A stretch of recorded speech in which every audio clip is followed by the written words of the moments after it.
Hi, this is Karen Arribas, and welcome to lesson 2 with the Art and Soul blog. So I'm using Liquitex gel medium to stick this paper down, and I'm using various types of paper here. That's actually a napkin, and that other one is wrapping paper. So I like to use paper from anywhere. Basically, I'll get stuff from Op Shop, and I'll use the paper packs that you get from the craft stores and art shops, just anything that takes my fancy really. I'm not really fussy as long as it's interesting. I don't really care what I use, and as long as I can paint over it. So here you can see I'm putting the same paper in various places just to give it that bit of balance. But look, don't worry too much at this stage, like what you're putting down, because it's going to get completely covered. But if you do want that option to be able to see the paper coming through, then you've got a bit of that colour balance and symmetry going on. So yeah, so I'm just sticking it down. So I've got a bit of pink and blue. I think that's going to be the colour theme actually, pink, blues and greens. So yeah, I've just kind of kept that as the background as well. And I'm using Inktense blocks here. So this is the blue, and I just spray it with a little bit of water. Inktense is, well, pretty intense, so when you spray it with water, it really yeah, as you can see, it really blends and runs down, and it's just great. And now I'm using Dilution sprays, and also the FW acrylic artist ink as well. So I use a mixture of both water soluble and permanent just to build up those layers. So that's with the Inktense again. Yeah, they're quite good. They're good. Those little blocks. They're quite intense blocks of colour. So now here I'm using the Kaiser Craft stencil, and also the dye ink pad from the Ranger range, which is permanent when it dries, which is great. So I'm using a magazine cutout here. I tend to just draw freehand, but I just wanted to show you, a different way of drawing figures. You can just cut out from the magazine just to give you that bit of a guide. So this is actually the first time I've actually done this, so I wanted to give it a go. As you can see, it's putting a bit of Liquitex gesso there, and it's starting to look a bit of a hot mess, but don't worry too much at this stage. It's going to look completely different. So I've drew in some long hair and just getting some outlines going there, and I'm actually using a black watercolor pencil, because I just like to be able to smudge my pencils and work it in. I like to just work in and work in using different pencils and things. So I wasn't too happy with the proportions, so I'm just going over it until I'm happy. I was going to try and leave some of her features here, but then realised that was just too hard, so I just covered the whole thing. But that's fine. At least it's more of the proportions, and you can draw them in later. So yeah, so just covering it a little bit more. I'm just going to mainly leave the lady white. For some reason, I'm going through a bit of a white lady phase, and bring elements of colour into the figure.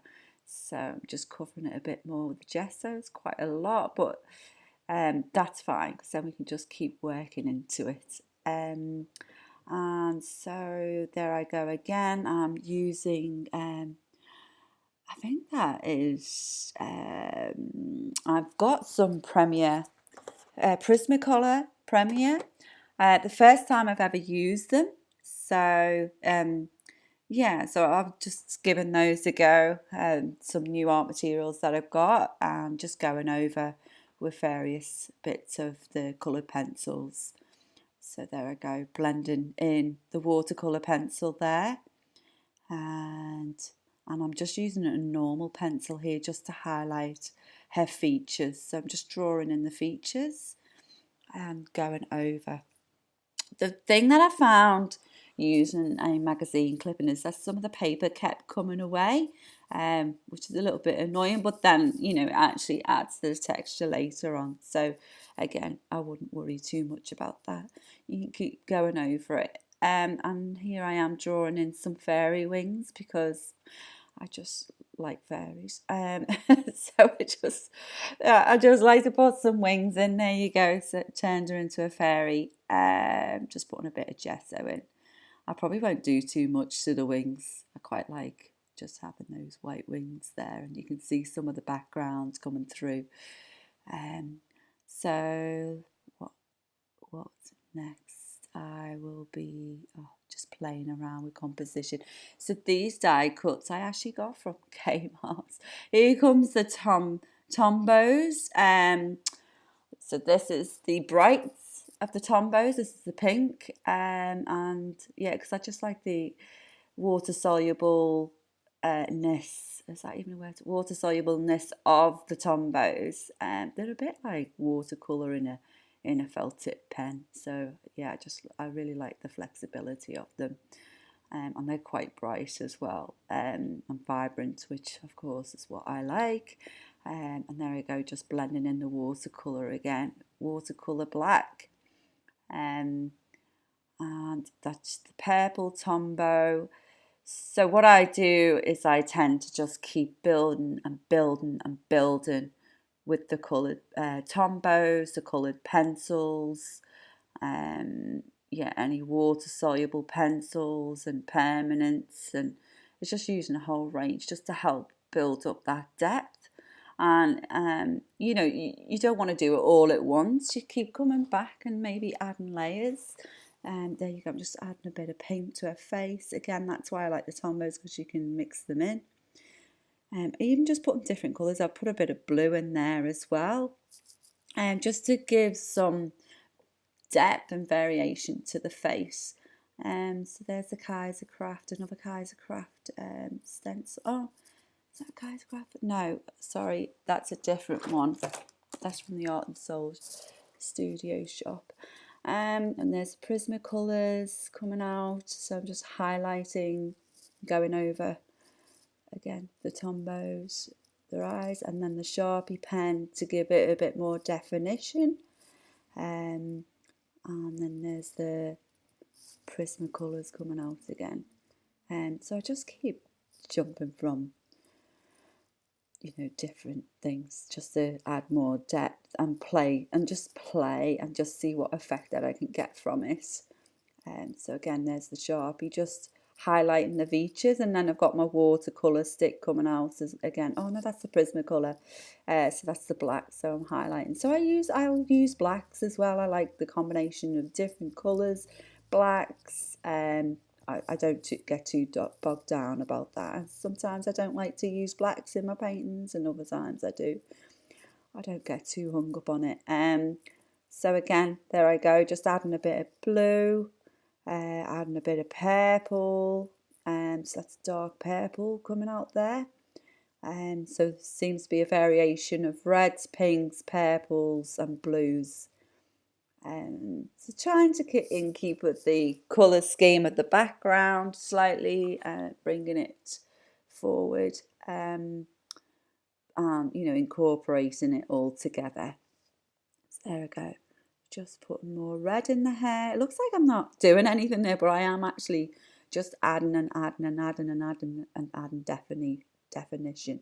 So it does all add up. So I'm just shading in with a bit of purple, again going over and over and over. It's actually really therapeutic, to be honest, if you have the patience for it. I don't know, I find it really calming and therapeutic, just, you know, adding depth and depth and depth, and before I know it, you know, it's got all these different colours and things in there. Okay, so this is the Kaiser Craft stencil. Sorry, you can get this from the art shop. I think the other one was a different make. I'll find out what that is. So that's the Kaiser Craft, and then just putting a bit of gesso through there, And this is another, I think this is another Kaiser Craft one as well. And again, just putting a bit of gesso through there just to add more texture, just to incorporate the lady into the background, because otherwise it just looks like she's plonked on top. So it just helps to marry them both together. There's the Prismacolor, just using the white to highlight the hair.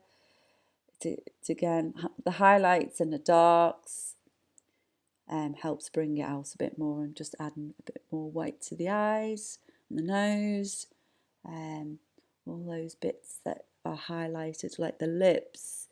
And this is just a normal black ballpoint pen.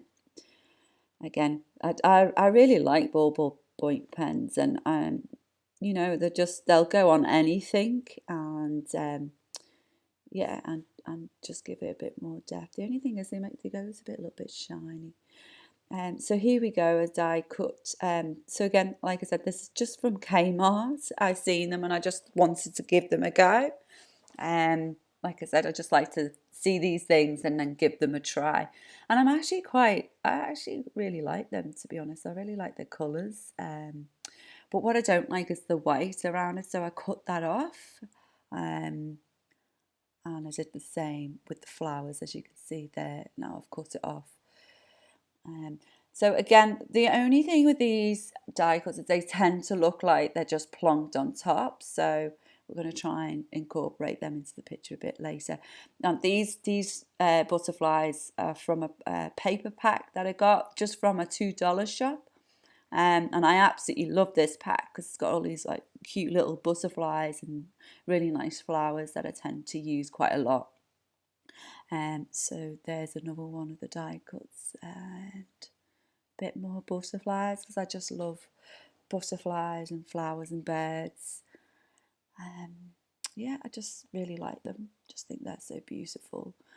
And so I just like to plonk them all over my painting.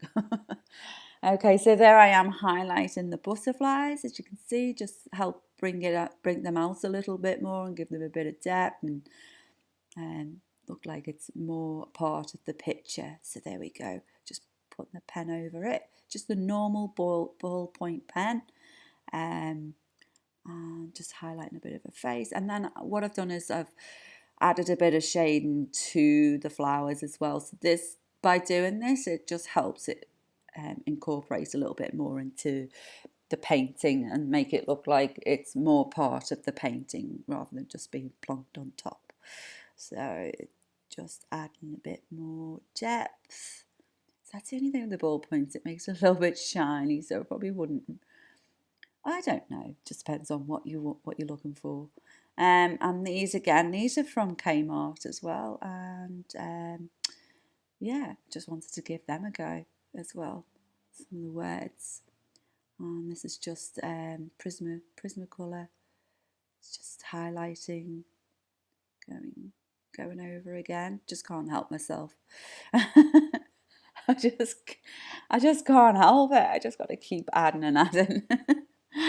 So yeah, a bit of shade in there, and I think we're pretty much coming to the end of this painting because I am just adding a little bit more black and red and trying to add a bit of depth with the butterflies, a bit of shading so it looks like they're more on hair, being part of a hair rather than just plonked on top.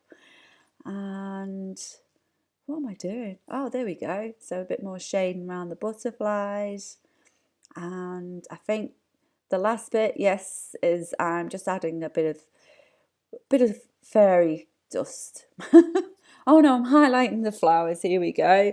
So a bit of highlight on the flowers just to bring them out a little bit more. And there we go. There's the fairy dust. So just to add a little bit of spots and little stars just to make her a little bit more sparkly because she's a fairy and she needs to sparkle. So there we go. And I think that's a wrap really, and voila. I hope you enjoyed this lesson. Thank you.